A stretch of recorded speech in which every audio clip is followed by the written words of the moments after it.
you're gonna like it. I think you're gonna feel you belong. Welcome to my nightmare.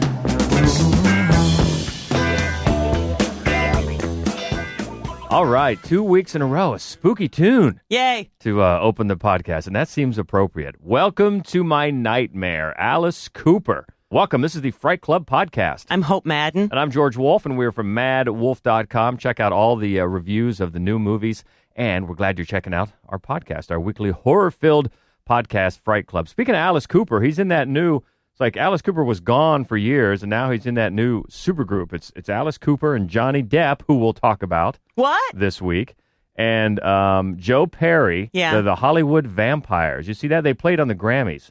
I did see that. And now I guess they're going to do a tour and everything. Kind of a weird group. Yeah. But, one-third of which I would love to see in concert. They might do that. Welcome to my nightmare. It's a cool, spooky tune. And it's appropriate because we're talking about the Nightmare on Elm Street guy himself, Wes Craven. We are back to spotlighting our favorite horror filmmakers, and this week is going to be all about Wes Craven. So obviously, if you know anything about him, you know we're going to talk a little bit about Johnny Depp. But that's for later. First, we got to say thank you to the bunch of fun we had last week. Yeah, we did. Finally, we did the Witch podcast, which we put off for a couple of weeks, and we got a great response, and especially over on the Columbus Horror page on Facebook. I mean, they've been waiting for an opportunity to just talk and, consider spoilers, and we just really want to thank Mike McGrainer for joining us again. But just for being a great sport. Because, no, he was, yeah. Because you don't necessarily want to come on the show and then have the different opinion than us, because we can be a bit strident. But I think, he was great. He was great. Yeah. And it was a fun show. Yeah, it was, because that film, and that just shows you, I think, another great aspect to that movie. It invites so much conversation. It really does. When you get on one of those chats, one of those threads going, and you see all the different ways of interpretation people have toward it. And how can you say, any of them are flat out wrong? I mean, people see things in it. I think when I posted on there that I saw it as a kind of a ode to how someone can be radicalized, and then a couple of people, oh, what the heck are you talking about? And then somebody else said, hey, well, posted an article about that. No, I'm not sitting here saying that's the be all and end all interpretation of it. But I'm just saying it speaks to so many different people. It does. In so many different ways. And Mike, Mike has his own thoughts about it, and that's great because he's not alone. No. As we said, there are many different people that I've seen that say, it just didn't work for me. Right. But for the bunch of us that it does work for, it's a lot of fun. A movie that really invites conversation, and it was a great chance to do it. So thanks to Mike, thanks to everybody, and thanks to everybody that's, speaking of backing you up on Blair Witch. Right, which is nice because a lot of times, we've talked about Blair Witch a lot of times because it's the scariest movie. It's my personal scariest, movie. And people, a lot of times, I don't know, the movie hasn't aged out well and people found it boring. And so it was just nice. We talked about it last week, and several people posted on Facebook that, no, they're with me, scared the pants off them. Brandon, our old buddy Brandon, he said the same thing, which was nice, that it's not just me. Yeah. Oh, and I agree. I mean, I definitely thought it was scary. Not as much as you did, because you have this thing about the woods. I thought it was a very, very effective movie. But it scared the poop out of you. So, and a lot of people. So, we got a lot of backup there last week. We did. You know what, though? Before we move on to this week's topic, I have to apologize from the bottom of my heart for I kept getting Knack Mac's name wrong. I know and I do know why. I think he recognizes why too, because of the director Neil Marshall, right, who did Descent and Dog Soldiers. I keep calling him Neil McMarshall. It's Neil McRobert. I don't know how it just doesn't. I don't catch it as it comes out of my mouth. Well, now we're just going to have to call him a different name every time. Dr. Neil McDonald. So no. I'm so sorry. I'm so sorry. I'm not sure I buy this Neil Marshall thing. Really? Why else would I be doing that? Just because you don't care. It's not because I don't care. It's not true. So it's Neil McRobert, everyone. It's Dr. Neil McRobert, our senior Stephen King correspondent, and I have I don't know what, just had a stroke, I think. So I apologize truly, Neil. I'm so sorry. I think he was laughing about it, but at the same time... Probably annoyed. I mean, why would he not be annoyed? Why not? That's right. So, Dr. Neil McRobert, okay? And we'll it's a sign of love if we butcher your name. Is that what it is? That we're going to say it is. Not just sloppy idiocy. I think that might be more of what it is. Anyway, it was just all part of the great big ball of whimsy we had last week. Talking about the witch and getting people's names wrong and just general fun. So thank you. Had a great response. And now we're back to focusing on some of our favorite filmmakers. And this one, unfortunately, we lost, kind of too soon, I think. At least it seemed like it. Yeah. But boy, what a great body of work. And it's Wes Craven.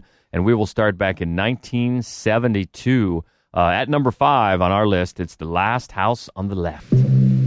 It rests on 13 acres of earth over the very center of hell.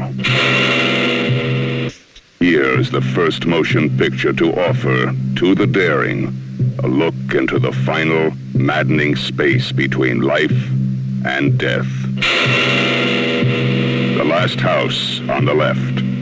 To avoid fainting, keep repeating. It's only a movie. Only a movie. Take as much as you can. Only a movie. Yeah, this is the first thing we saw from Wes Craven, and right out of the gate, shocking. Oh my God, yes. And it's he's made a lot of films that are very notorious, but nothing like this. This is absolutely the most notorious film he's ever made, and he made it as a response to the images that suddenly you would see of the Vietnam War. It's like all of the sudden, because of television coverage, graphic, brutal horror was brought into homes. Every night on the news. Yeah. Mm-hmm. And so what he wanted to do was to make a film that reflected that. So he made, and he's talked about this film before, and he said that, he wanted to make a movie that made you, the audience, feel like you didn't know where it was going to go, like you were unsafe, just as the characters were unsafe. This is not a great film, not by any stretch of the imagination. It was banned globally for many, many years. It's very graphic. It's fairly gratuitous. It's very grim. And actually, it's funny. The thing that I dislike the most about it is sort of this Keystone Cop element. It's like they try to inject humor with this cop thing that I think doesn't work at all. The film itself, if you're not familiar with it, it's actually a remake of Ingmar Bergman's The Virgin Spring, which was from 1960 with Max von Sydow. Yes, starred in that. Yeah, classic from Ingmar Bergman. It's an Oscar. It was an Oscar winner for Best Foreign Language Film. It's a coming of age. Girl on her 17th birthday. In Craven's version, she and her friend, they're going to go to a concert. They want to buy some weed. They buy it from the wrong people, and then later, those people wind up with car trouble, spending the night in the girl's parents' home. And little by little, the girl's parents realize that they've done something horrible to their daughter.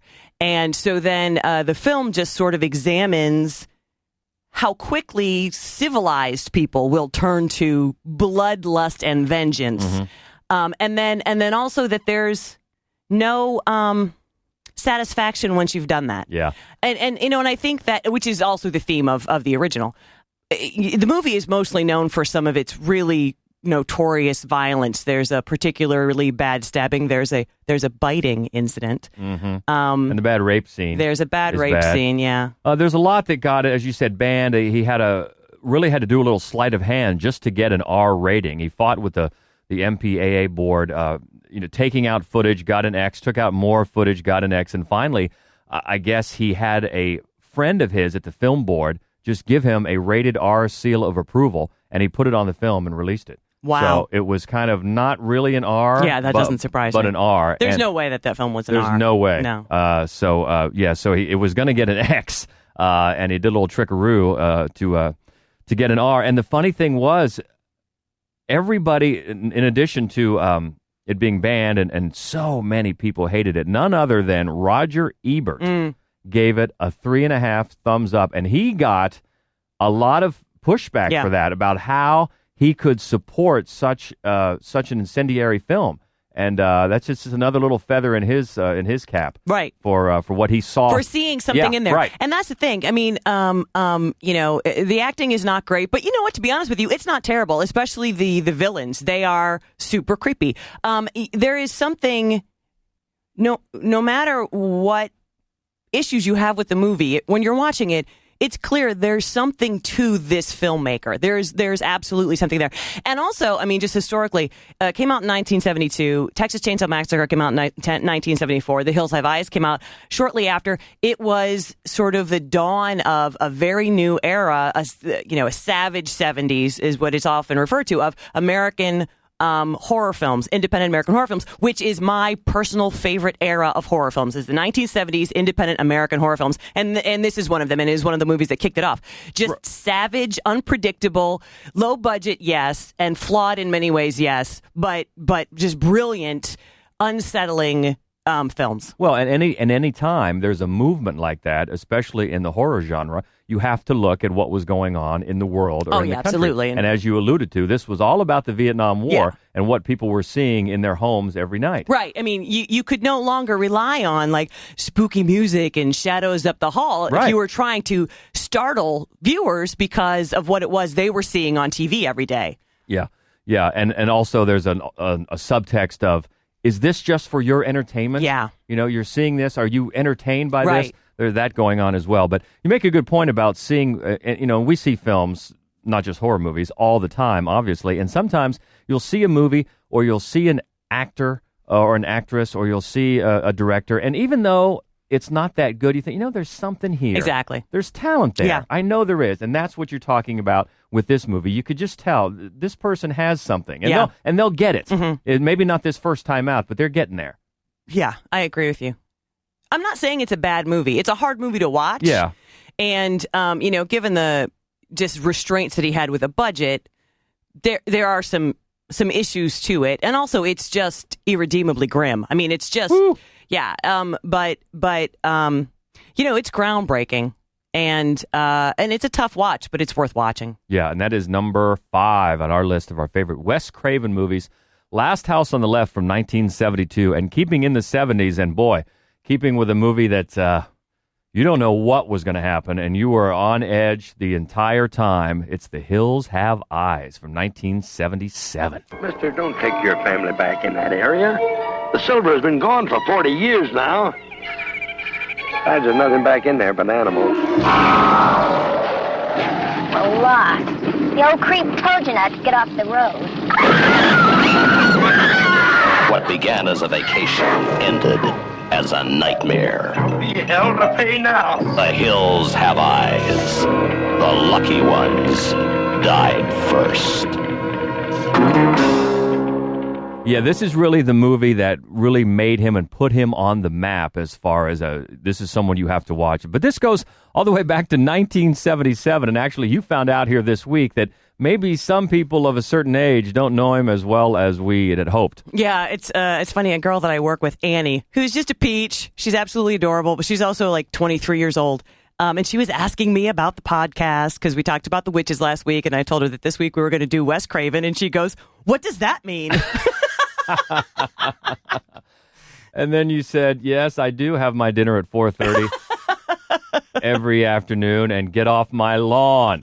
What does that mean? Well, you know what? We're here to tell That's right. what it means. And following up The Last House on the Left, it lets you know from the get-go, nobody's safe. Right. You don't know what is going to happen because it upends your expectations of what you think is off limits. Right. And, it's very much in keeping with the themes of The Last House on the Left. But after he made that film, so few people actually got a chance to see it that the truth is the next movie Wes Craven directed was porn. Was called, I think, The Fireworks Woman. And it was like an incest porn film. And so he didn't get back to... well, I wouldn't say mainstream, but even horror film work until 1977 with this movie. And you can tell it is a little bit more polished. The storyline is a little bit more accessible, but he's not abandoning any of the envelope pushing ways of his first film. And I've mentioned this before. The central conflict, right? The thing that pushes the terror forward is a baby has been kidnapped by these, backwoods cannibals. Mm-hmm. And so the family is trying to get the baby back before the cannibals eat the baby.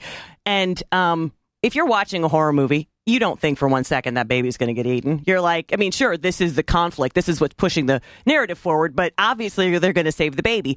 In The Hills Have Eyes, just scene after scene after scene, Wes Craven does things. He breaks taboos that make you think to yourself, I don't know, they might eat this baby. You know, it's like, you know, I mean, people are set on fire. You know, people are raped, they're eaten alive, they're eaten dead, they're mistreated, generally speaking. So that, and I'm not saying that that's necessarily like a big triumph. Woo, you know, it's just that it's fascinating to me that he started with something he knew you were not going to believe would happen. You were going to feel safe in the security that they were going to save the baby, and then little by little he dismantled that belief. Yeah. And it's great. It sets you on edge the whole time. And really, you can't talk about this movie without one of the first things that comes to mind is Michael Berryman. Oh, my God, yeah. Now, I had, as a kid, it's interesting, I had seen One Flew Over the Cuckoo's Nest because I tried to, as a kid, I tried to read like books that were over my age limit. So I had read the book, One Flew Over the Cuckoo's Nest, and I pestered my mom to let me see the movie, which was, I believe, in maybe 1 year earlier, 76 or 75.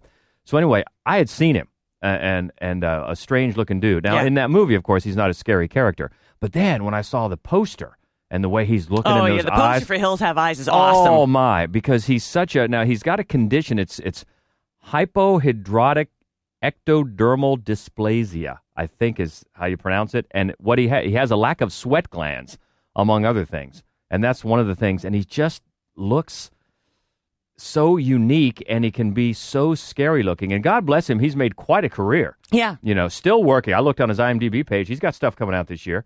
So, you know, God bless the guy. And but and as far as a horror movie, you just look at that face and look at the look he was making, and it just told you in one image, like, holy crap. Yeah.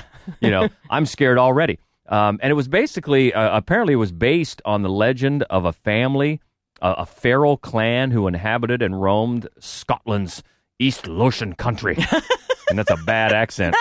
Back in the early 1400s. And originally they were going to set this one in a forest. And most of the cannibals were going to be adolescents, but things changed along the way. But still, you've got this feral clan, and of course they're warned not to go in there by the old prospector, whoever the guy who runs the gas station convenience store. But there's always a guy like that, as always. Don't go there. But and then things get way out of hand. I actually love that it's not set in the forest, because that would be a little bit more typical. The fact that it's set in the desert, you know, sort of, you know, one of the things it does is it makes sort of vacation land, you know, which is the, you know, sort of California coast. You know, they're headed to California. They're going through the desert, probably of Nevada.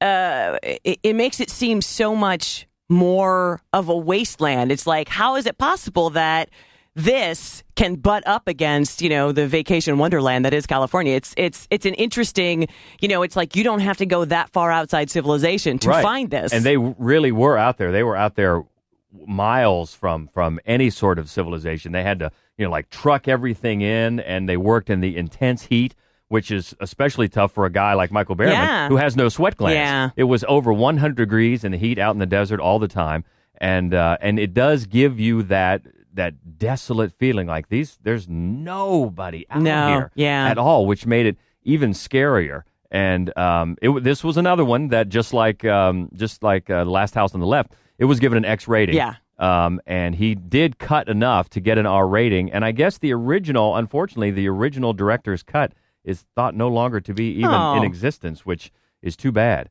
Because he had to cut that one and did this one on the up and up. Got an actual R rating. An actual R rating. Yeah, but still, it's rough enough. Yeah, it very much is. And I'm surprised. I mean, both of the films, I think, it's, you know, the rape scenes have to be among the reasons that he had a hard time getting an R rating. Yeah. Because that wasn't. But you know, by the mid-'70s, it wasn't just American horror. It was all independent American films that were pushing the envelope, and it was making it, I think, probably easier for him to, you know, get something out and get the rating he was looking for. Yeah, and one little note: the dead dog used in when the family slaughtered dog. Yeah.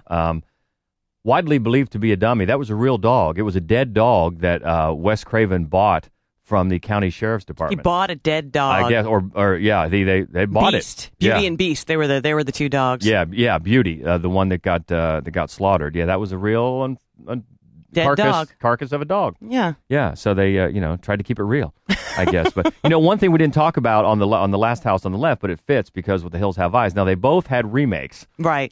which we didn't talk about. I remember seeing the remake of The Hills Have Eyes, and it was okay. Yeah, I didn't like it particularly. The cast was better. Ted Levine, oh my God. Yeah. It was a really strong cast, but it then and it was incredibly loyal up to like the third act, and then it took you into the nuclear wasteland. Rape scenes are a gratuitous rape scene is nothing that I'm not saying. Horror films are going to use that because it's horrifying, so I get it. But I'm very particular about the way something like that is. I did not care for the way it was used in the remake, as opposed to the way it was used in the original. The original, I thought it was strictly for horror, to horrify, and I didn't think that in Aha's remake. And speaking of which, Right, I was going to Last House on the Left. It's interesting. They pull certain punches, the biting scene, which is like a big part of the original. They don't do in the remake, and yet they have and also, and forgive me, this is going to be a spoiler. The daughter dies in Wes Craven's original, and also in The Virgin Spring. The daughter does not die in the remake, which is an interesting punch to pull. On the other hand, the rape scene goes on for like 15 minutes. Yeah, For and me, they it was mostly keep the unnecessary. camera Yeah. on her face. Yeah. A lot, which really makes it unnerving. It does. As I recall, but it does go on quite a ways. And so, and this is, I don't mean to like pick nits here, but if you watch a movie like The Accused, which has a very pivotal rape scene, right? What you see is the men's faces, right? You're not asked to take the point of view of the rapist, which makes the act more titillating. You're asked to take the point of view of the victim, which is not the case in this film. You're just watching her face the whole time. You're the point of view of the rapist. It makes it seem very objectifying to me. It's needlessly drawn out to me. That doesn't mean that it is necessarily, but it has then they've got the head in the microwave thing at the end. So you're like, what? There are some issues. I've got some issues with both remake. Yeah, the original 1977 was another one that just upped the ante on how far he was willing to go. And you know how we knew that the brother was going to survive, right?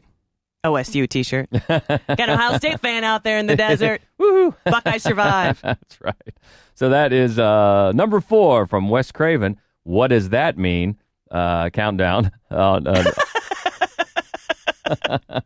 Oh, it's the new hip slang term us geriatrics use. Hey, Wes Craven.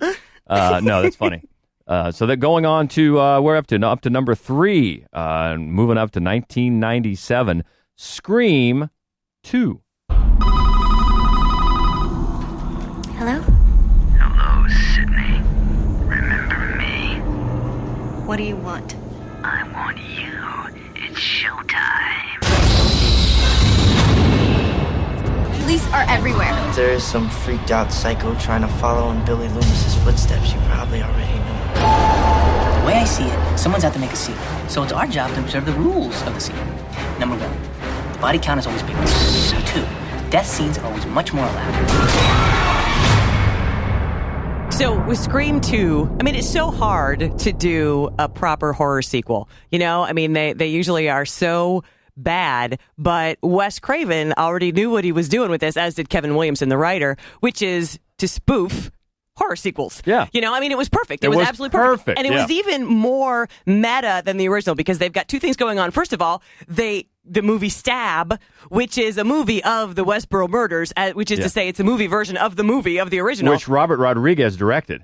He directed the stab portions. Parts. Nice. Yeah, the stab parts, yeah. So you've got that movie inside a movie, so very meta. And then the whole rest of the film, the Jamie Kennedy character, who was always the movie nerd who's talking about movies, just talking about sequels and tropes. The rules of the sequels, yeah.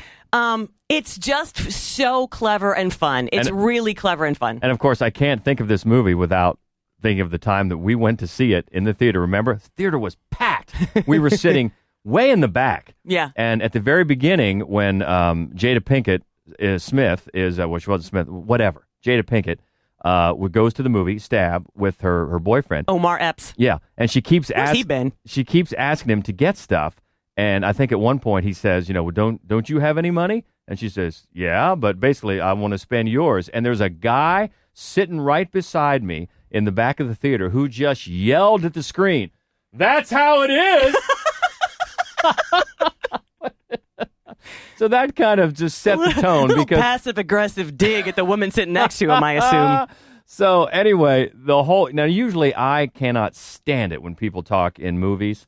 We've gotten spoiled. We watch so many movies in total silence. That's how I like it. But anyway, this turned out to be kind of fun. Yeah, because it's that kind of a film. People were rowdy. People were talking and yelling and screaming. And it did. It kind of fit the vibe. But I always think about that guy. That's how it is. But you're right. It's so meta. And it's so much fun because they take everything they started with Scream and even have more fun with it because, of course, all these horror movies had sequels. Yes. So there was plenty of fertile ground Oh, yeah, absolutely. to get into. And, even though it brings up all the rules, the cliches and tropes, it itself doesn't suffer from the same problems that other sequels do. I mean, it's very cleverly written. It's well acted. It's obviously well directed. And the mystery that they are, that's the heart of the narrative is actually very clever. Yeah, it is. And actually, they had very, very tight security. They were really worried about spoilers getting out, scripts getting out, and the script itself was reprinted on specialty paper to prevent photocopying. Oh. And often destroyed after use. And I think still some of it did get out, but they wanted to keep it really under wraps. And there's so much. You're right. There's so much going on. I mean, you remember back when in the original Scream. They say if someone's going to make a movie about you, who's going to play you? And Cindy says, with my luck, Tori Spelling. Well, who's in the staff? It's Tori Spelling. It's It's hilarious. great. It's great. It is.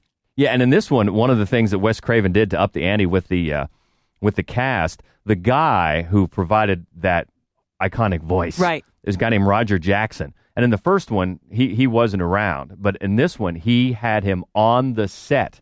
So that he could kind of creep out in, real and apparently that most of the cast avoided him completely, except for Sarah Michelle Gellar, I guess, would still converse amiably with him on the phone. Well, she's hard to scare. She's Buffy the Vampire Slayer. Yeah, she ain't afraid of him. But people were just freaked out. I think that's a really cool touch. It For is. this time, I'm going to bring him in here because you've had so much time to get used to this malevolent voice, and now. Here he is. I remember, though, so Jerry O'Connell is in this one, and Timothy Olyphant, and that's great because his debut, I think, and he's great. He's great. We love him. Love him. The Jerry O'Connell, who's not great. He's not bad in this. He's perfectly fine in this, but he's like super adorably cute in this movie, and he's the fat kid from Stand By Me. I love Stand By Me so much. I love it so much, and I was like, it took me a while. I'm watching it going, who is that handsome leading man? I'm thinking, who is this guy? And then I realized he's the fat kid from Stand By Me, and then I was just so happy that he had a career. Yeah.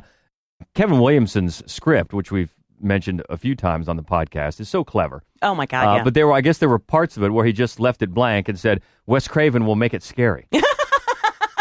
Which is, reminds me of the old legend that's what it was. The Caddyshack script was full of places that just said, Bill Murray does something funny. So this was the same thing. Wes Craven's going to make it scary, but that doesn't take away from how good the script is because it's as is the first one.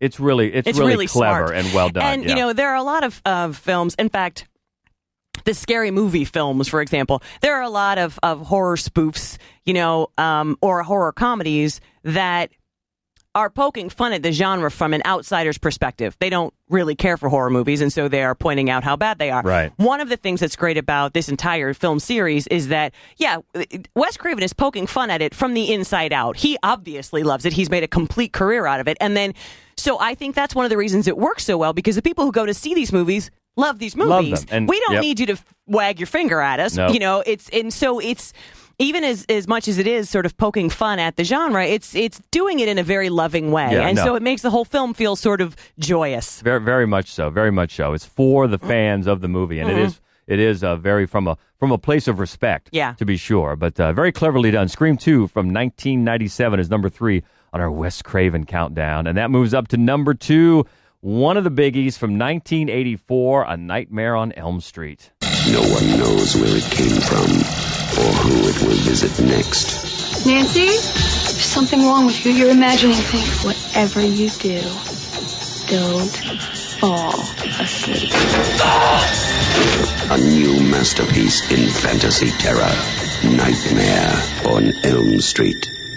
Wes Craven may not be the biggest name in film, but the impact he had on this genre is remarkable. It really is. Last House on the Left didn't make a lot of money when it came out, but it caused a stir, and it was an impetus for the Savage 70s, right? And A Nightmare on Elm Street redefined horror films, redefined the slasher genre, the boogeyman style film. Yep.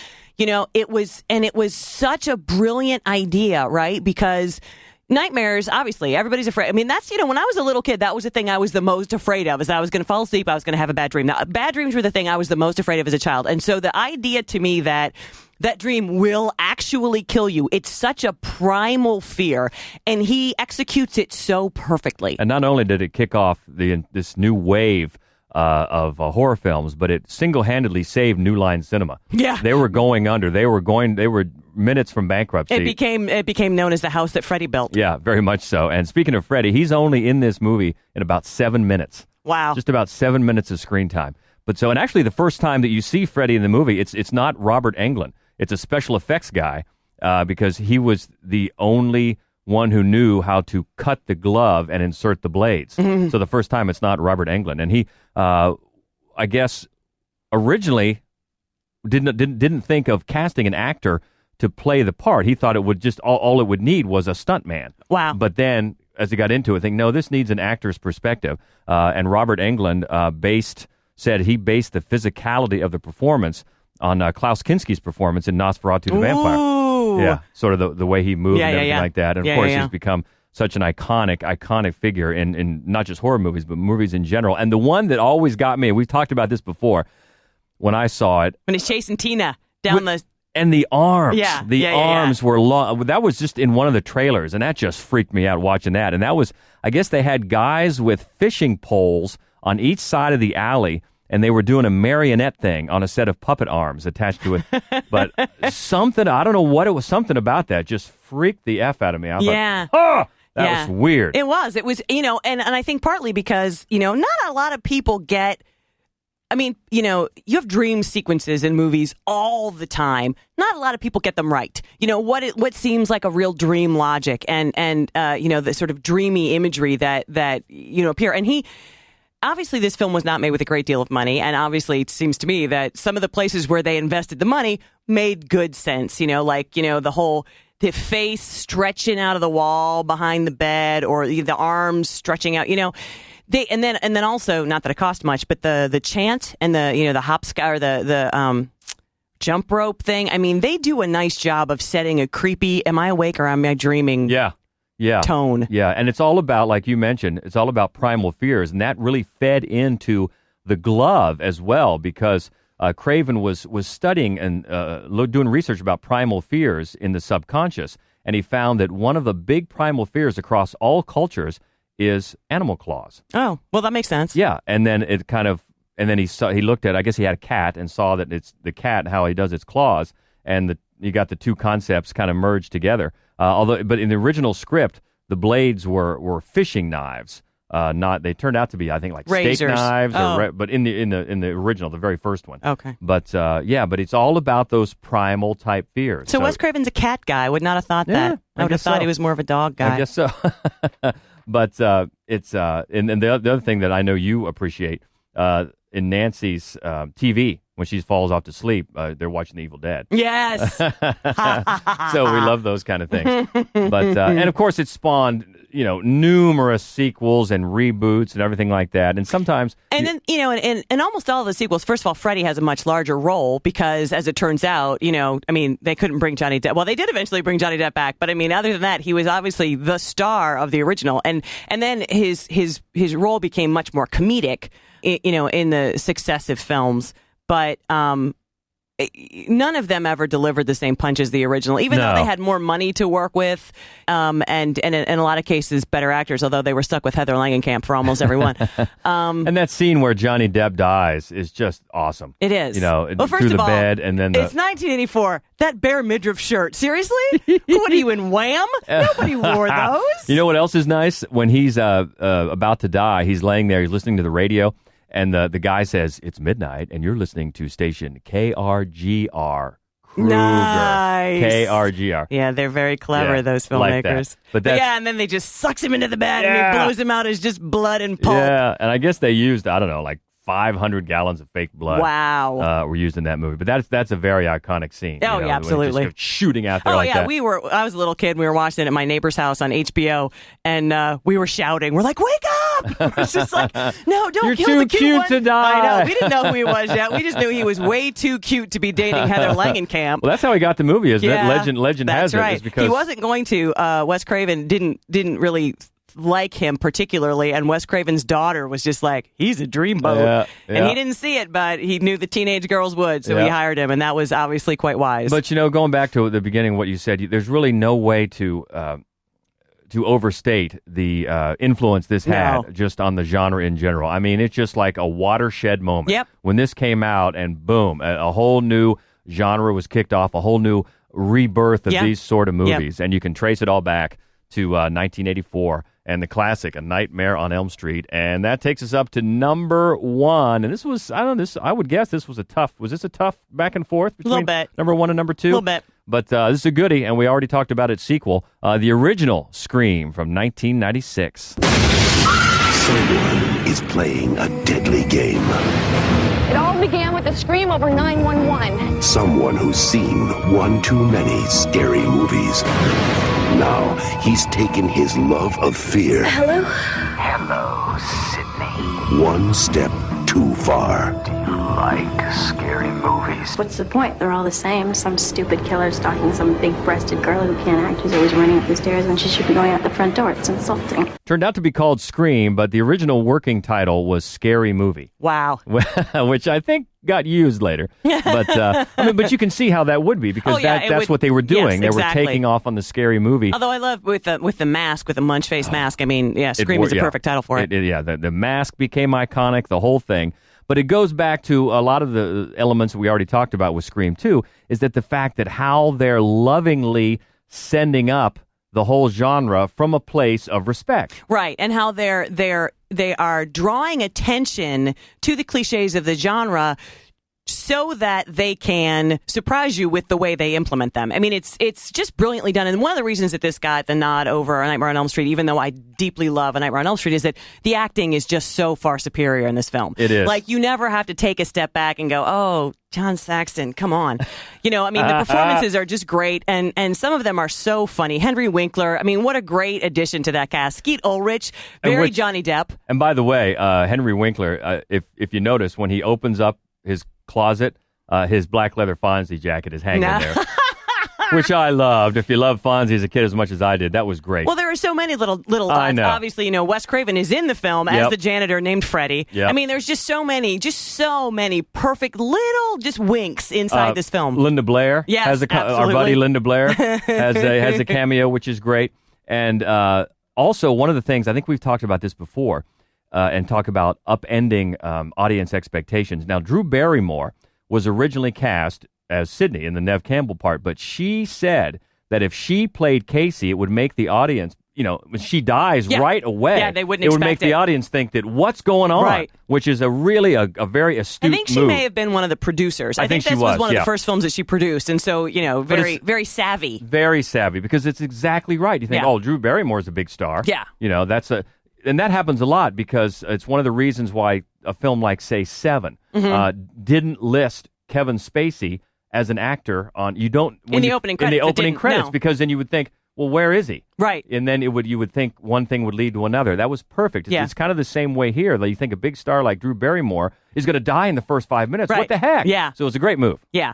Just in keeping with his long career of surprising you and making you realize that you think you know what's going to happen and you don't. Yeah.